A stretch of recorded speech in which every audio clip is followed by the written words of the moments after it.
Hello everyone, good morning. এটা আমার বাসার উইন্ডো ভিউ।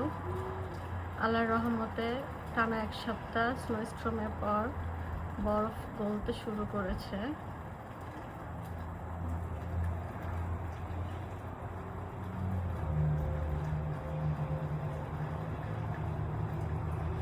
মানুষের জনজীবন পুরা স্টাক হয়ে গিয়েছিল। আজকে থেকে মোটামুটি একটু, এগুলা কিন্তু বৃষ্টি না, এটা হচ্ছে বরফ গলে গলে পড়ছে। আর এগুলা কিন্তু তুষারও না, এগুলো পুরো আইস।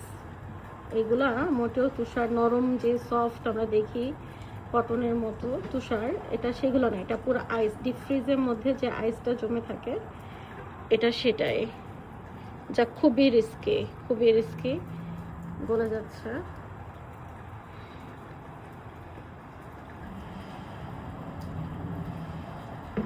যাই হোক, আল্লাহ সবাইকে হেফাজত করুন।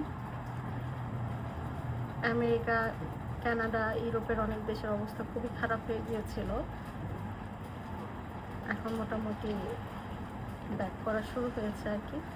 দোয়া করবেন সবাই। আসসালামু আলাইকুম।